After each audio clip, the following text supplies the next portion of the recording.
కూటమి ప్రభుత్వం స్మార్ట్ మీటర్లను పెడుతుందని చెప్పి కార్మిక సంఘాలు అయితే మండిపడుతున్నటువంటి సిచ్యువేషన్. ముఖ్యంగా స్మార్ట్ మీటర్లతో గతంలో ఉన్నటువంటి బిల్లుకు వచ్చి ఏదైతే పేపర్ బిల్లు వస్తాయో ఈ బిల్లులకు ఆపోజిట్గా అయితే స్మార్ట్ మీటర్లు పెడుతున్నారు. దీనివల్ల చాలా ప్రజలైతే నష్టపోతున్నారని చెప్పేసి కార్మిక సంఘాలు మండిపడుతున్నటువంటి సిచ్యువేషన్.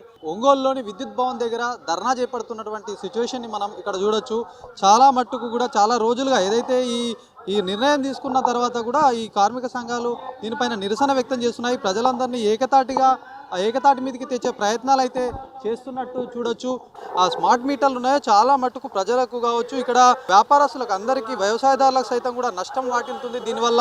ఎందుకంటే ఏదైనా అక్కడ కరెంటు బిల్లులో వచ్చినప్పుడు ప్రతి ఒక్కటి కూడా పేపర్లో ఉన్నటువంటి అన్నీ కూడా చూసుకోవచ్చు. ప్రత్యక్షంగా తప్పుపడ్డా కూడా ఏదైనా యూనిట్లు ఎంత వచ్చిందో చూసుకోవచ్చు. తద్వారా కూడా ఏదైనా ప్రశ్నించే తత్వం అయితే కనిపిస్తూ ఉంది. కాకపోతే ఈ స్మార్ట్ మీటర్ల వల్ల అనేక నష్టాలు ఉన్నాయి. ఏదైతే స్మార్ట్ వినియోగం అంతా కూడా చాలా మందికి ఇబ్బంది తలెత్తుతుంది. ఇది స్మార్ట్ మీటర్లతో పోలిస్తే ప్రస్తుతం ఉన్నటువంటి మీటర్లు చాలా సులభదాయకంగా ఉంటాయి. మీ బిల్లు పరంగా చూస్తే 3 ఎక్కువ కూడా స్మార్ట్ మీటర్లకు ఉంటుందని చెప్పి వాళ్ళైతే చాలా అభ్యంతరాలు అయితే వ్యక్తం చేస్తున్నటువంటి పరిస్థితి చూడొచ్చు. ఒంగోలు ప్రధానంగా ఉన్నటువంటి ఒంగోలు నగరంలో విద్యుత్ భవనం దగ్గర అయితే నిరసనలు ధర్నాలు చేపడుతున్నారు. చాలా రోజులుగా ఇట్లాంటి కార్యక్రమాలు నిర్వహిస్తున్నారు. మాట్లాడదాం, కార్మిక నాయకులు ఉన్నారు, వాళ్ళు ఏం చెప్తారనే అంశం పని ఏంటి చెప్పండి. అసలు స్మార్ట్ మీటర్ల గురించి మీరు ఏం చెప్తారు? ఒకవైపు ప్రభుత్వం చెప్తుంది స్మార్ట్ మీటర్లు అనేవి ప్రతి అంటే రైతులకు కాకుండా ఇటు మధ్యతరగతులు కాకుండా కమర్షియల్గా యూజ్ చేస్తామని చెప్పేసి వాళ్ళు ప్రకటిస్తున్న నేపథ్యం కదా, మీరు దీనిపైన ఎందుకు ఇంత ఆందోళన చేస్తారు? స్మార్ట్ మీటర్ల వల్ల ప్రజలపైన భారం పడుతుంది. ప్రజలపైన భారం అంటే ప్రజలకి పైన స్మార్ట్ మీటర్లు బిగించడానికి 18,000 రూపాయలు ప్రజలపైన భారం పడుతుంది. ఆ 18,000 రూపాయలు ప్రజలపైన ఒక్కసారి భారం కాకుండా వాళ్ళకి వచ్చే బిల్లుల్లో ఆ భారాన్ని వసూలు చేస్తున్నారు. కాబట్టి స్మార్ట్ మీటర్లు బిగించకముందు గతంలో పాత మీటర్ల ద్వారా 500 రూపాయలు వచ్చేటువంటి బిల్లు ఈరోజు 1,700, 1,800, 2,000 వరకు పెరిగింది. అంటే స్మార్ట్ మీటర్లు బిగించకముందు 500 ఉండి ఇప్పుడు 2,000 రూపాయలకి బిల్లు పెరిగిందంటే దాని అర్థం స్మార్ట్ మీటర్ల వల్ల బిల్లు పెరిగిందా తగ్గిందా? బిల్లు పెరిగింది. దానివల్ల ప్రజలకి భారం పడిందా లేదంటే ప్రజలపైన భారం పెరిగింది.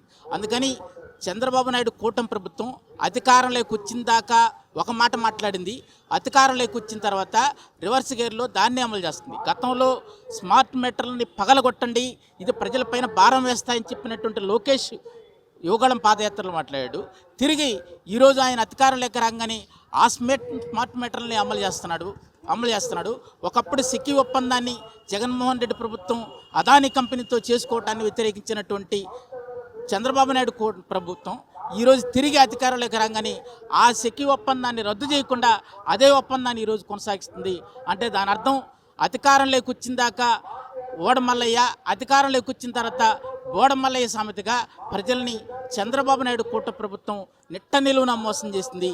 అందుకని ఈరోజు ప్రజలు రేపు లోకేష్ ఇచ్చిన పిలుపు మేరకి స్మార్ట్ మీటర్లని పగలగొడితే దానికి లోకేషే దానికి బాధ్యత వహించాలి, చంద్రబాబు నాయుడు ప్రభుత్వమే దానికి బాధ్యత వహించాలని చెప్పి మేము డిమాండ్ కోరుతున్నాం. అందుకని ప్రభుత్వం పునరాలోచించి నిన్న ఏ విధంగా అయితే మీరు స్మార్ట్ మీటర్లు వద్దు అది ప్రజలపై భారం పడుతుందన్నారో దాన్ని పునరాలోచించి స్మార్ట్ మీటర్లను రద్దు చేయాలి, బిగించినటువంటి స్మార్ట్ మీటర్లని తొలగించాలి. ట్రూ ఆఫ్ ఛార్జీల పేరుతోటి ప్రజలపైన 12,717 రూపాయలు భారాలు మోపుతున్నారు, వాటిని తగ్గించాలి. అట్లాగే ప్రజలపైన మీరు ఇచ్చినటువంటి విద్యుత్ ఛార్జీలు తగ్గిస్తామని మీరు ప్రతిపక్షంలో ఉండగా వాగ్దానం చేశారు. ఆ వాగ్దానాన్ని నిలుపుకొని విద్యుత్ ఛార్జీలు తగ్గించాలని చెప్పి ఐఎఫ్టీ తరఫున మేము డిమాండ్ చేస్తాము. చెప్పండి, అంటే ఇప్పుడు స్మార్ట్ మీటర్ల వల్ల ఎలాంటి నష్టాలు ఉంటాయి ఇక్కడ ప్రజలందరికీ, వ్యవసాయదారులకు కావచ్చు, కమర్షియల్ వాళ్ళకి కావచ్చు, మొత్తం సాధారణ ప్రజలకు కూడా ఎట్లాంటి నష్టాలు వస్తాయంటారు? స్మార్ట్ మీటరు బిగించిన సందర్భంగా ప్రతి వినియోగదారుడు సింగిల్ ఫేజ్ అయితే 7,000, డబల్ ఫేజ్ అయితే 9,000 రూపాయలు మీటర్ మార్పిడి కట్టాలి. తద్వారా రాష్ట్ర వ్యాప్తంగా 2 కోట్ల మీటర్లకి 25,000 కోట్ల రూపాయల డబ్బు కేవలం మీటర్ బిగింపులోనే అదానీ కంపెనీకి వెళ్తుంది. ఇది ఒక భారం. రెండోది, స్మార్ట్ మీటర్ ఏర్పాటు చేసిన తర్వాత స్లో డౌన్ పేరుతో, పీక్ డౌన్ పేరుతో పీక్ హవర్స్లో ఎక్కువ విద్యుత్ ఛార్జీ చేస్తానని గవర్నమెంట్ అంటా ఉంది. అంటే విద్యుత్ ఛార్జీల భారం పెరుగుతుంది.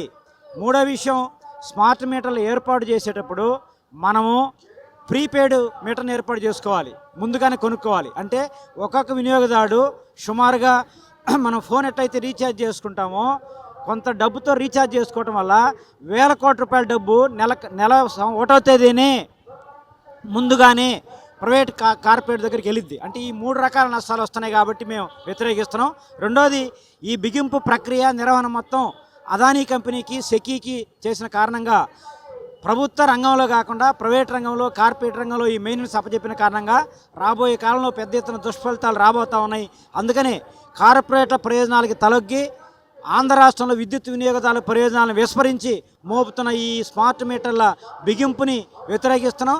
తక్షణమే తొలగించాలని కోరుతున్నాం. స్మార్ట్ మీటర్లని 1 మీటర్ కూడా బిగించుకుంటా అడ్డుకుంటామని ప్రతిఘటిస్తామని సిఐటియు ప్రకాశం జిల్లా కమిటీ తరఫున ఈ ప్రభుత్వాన్ని హెచ్చరిక చేస్తున్నాం.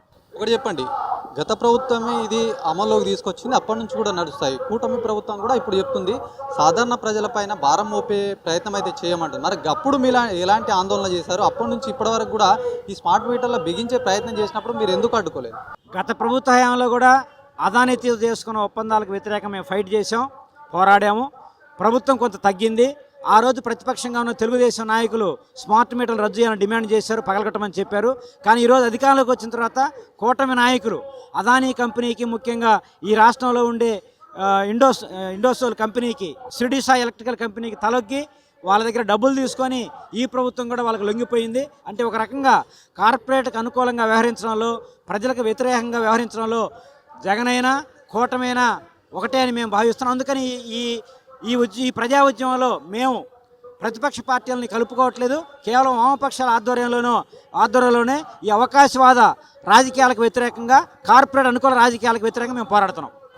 ఏదైతే స్మార్ట్ మీటర్లు ఉన్నాయి, స్మార్ట్ మీటర్ల వల్ల ప్రజలు చాలా నష్టపోతారని చెప్పి వీళ్ళు చెప్తున్నారు. ముఖ్యంగా స్మార్ట్ మీటర్లు కాకుండా ఇప్పుడున్న మీటర్లు ఎలాంటి ఏదొచ్చినా కూడా బిల్లు పరంగా కావచ్చు ప్రతి ఒక్కటి అవగాహన వచ్చే విధంగా ప్రతి ఒక్కరికి ఇది తెలుస్తుంది. స్మార్ట్ మీటర్లు చాలా మట్టుకు కూడా అది ప్రజలకు నష్టం వాటిల్తుంది. అనేక రకాల ఛార్జీలు దానిలో ఇంక్లూడ్ చేస్తున్నారు. గత ప్రభుత్వం సైతం కూడా ఇట్లాంటి ధోరణి అవలంబించింది. ప్రస్తుతం ఉన్నటువంటి కూటమి కూడా ఏదైతే అప్పుడు చెప్పామో అధికారంలోకి వచ్చిన తర్వాత ఇట్లాంటి మీటర్లు మేము తీసుకోము, పెట్టించామని చెప్పి మళ్ళీ ఇట్లాంటి ఉద్దేశంతో ముందుకెళ్తున్నారని వాళ్ళు మండిపడుతున్నటువంటి సిచ్యువేషన్గా చెప్పచ్చు. కెమెరా పర్సన్ సందీప్తో శ్రీనివాస్, అభినవ్ భారత్, ఒంగోలు నుంచి.